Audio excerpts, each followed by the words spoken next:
The moment the NFL announced Shador Sanders as a Pro Bowl quarterback, the league didn't just spark debate, it detonated outrage. This wasn't a controversial call. This was a full-blown identity crisis for one of football's most sacred honors. On January 26, 2026, the NFL crossed a line it may never be able to uncross: a rookie quarterback. A losing record. More interceptions than touchdowns. Barely half a season played. And yet somehow, Shador Sanders was officially stamped as a Pro Bowler. What followed was not celebration, but chaos. A wave of disbelief that exposed just how broken the Pro Bowl has become. There are moments in professional football that force you to stop and question everything. Moments that make you wonder whether merit still matters, whether excellence still means anything. This was one of those moments. Because when a quarterback with objectively underwhelming production is elevated to an honor once reserved for legends, the conversation stops being about the player and starts being about the system.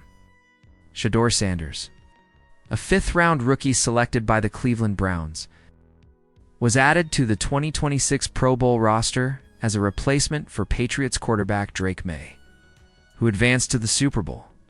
On paper, this might seem routine. In reality, it was anything but. Sanders' rookie statistics tell a story that no amount of hype can rewrite. 10 passing yards, 7 touchdowns, 10 interceptions, a 56% completion rate, a 3-4 record as a starter. These are not Pro Bowl numbers by any historical standard. In fact, they're the kind of numbers that usually keep quarterbacks out of starting lineups, not send them to all-star games. Veteran broadcaster Trey Wingo wasted no time dismantling the selection. He pointed out the uncomfortable truth that many were trying to ignore. Sanders posted a QBR of just 18.9 out of 100. Only one quarterback in the entire league performed worse by advanced metrics. And yet, somehow, Sanders was now being celebrated as one of the AFC's best. The backlash was immediate and relentless. Fans flooded social media demanding answers. Analysts questioned the league's credibility. And then former players, the very men who once treated the Pro Bowl as a badge of honor, began speaking out. Sean Merriman, 3-time Pro Bowler himself, summed it up perfectly. He spoke about walking past his Pro Bowl helmet every day, signed by legends, Hall of Famers, real greats. His message was clear. This used to mean something. Not anymore. Jim Rome took a more sarcastic route, delivering one of the sharpest critiques imaginable. He mockingly suggested Sanders should have been named the Pro Bowl starter, highlighting the absurdity of the entire situation. It wasn't praise. It was a spotlight on how far the honor has fallen, and the numbers only made it worse. Trevor Lawrence, one of the top alternates who declined the invitation, had over 4,000 yards, 38 touchdowns, a 13-4 record, and elite efficiency metrics. Several quarterbacks with legitimate Pro Bowl resumes opted out, leaving the door open for a selection that felt less earned and more engineered. This is where the issue becomes deeper than one player. The Pro Bowl is no longer about performance. It's about availability, popularity, and marketability. NFL veterans like Cameron Jordan openly admitted that this has been happening for years. Backup quarterbacks, replacements, selections that don't add up. Even Rich Eisen, Live on Air, admitted what many were thinking. Sanders didn't play a full season. His stats weren't worthy. The only real explanation was visibility. His name, his brand, his last name. And that's the uncomfortable truth at the heart of this controversy. Shador Sanders is not just a quarterback. He is a headline. The son of Deion Sanders. A social media magnet. A ratings booster. ESPN's Marcus Spears called it exactly what it was, a marketing move. Once upon a time, the Pro Bowl represented excellence. Today, it represents engagement. Defenders of Sanders argue that history won't remember the context.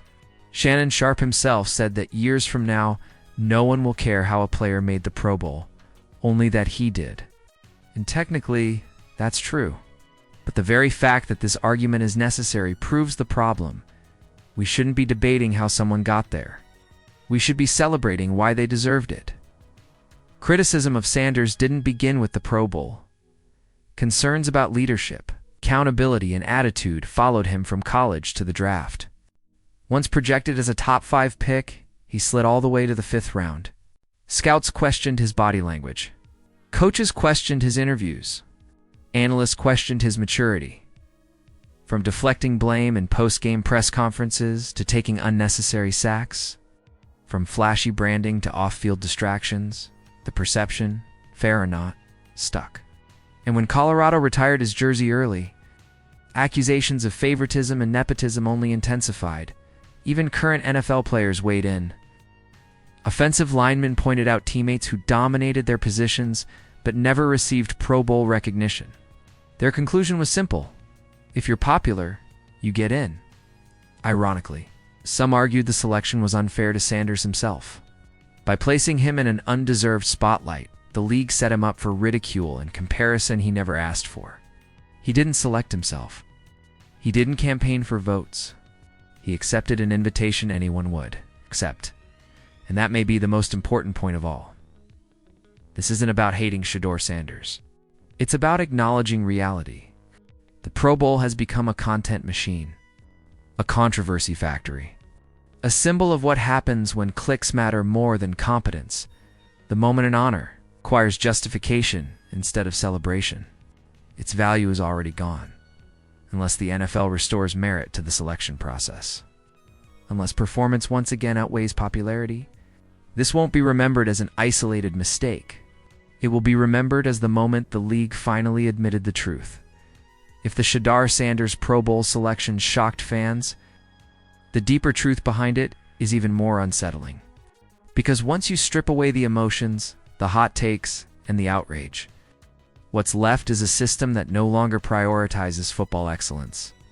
What's left is a process designed to reward visibility, not valued. To understand how the NFL arrived at this moment, you first have to understand how the Pro Bowl selection process actually works. It isn't a pure meritocracy. It never has been. Fan voting accounts for a massive portion of the final decision, alongside player and coach votes. In theory, this sounds fair. In reality, it creates a perfect storm where popularity can outweigh performance. Shador Sanders ranked 10th among AFC quarterbacks in fan voting despite playing less than half a season and posting below average numbers across nearly every major metric. That alone should have raised red flags. But it didn't, because the NFL doesn't just tolerate this imbalance, it benefits from it.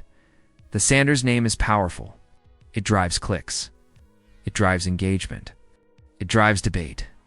And in a league that is increasingly dependent on year-round attention, that matters more than ever. The Pro Bowl is no longer just an all-star game. It's content. It's a product. And like any product, it's optimized for attention. This explains why so many deserving players quietly fade into the background every year. Offensive linemen who dominate elite pass rushers. Defensive tackles who collapse pockets and control games.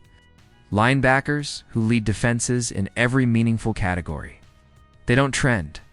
They don't go viral. And because of that, they're often invisible in fan-driven voting systems. The Sanders selection didn't create this problem. It exposed it.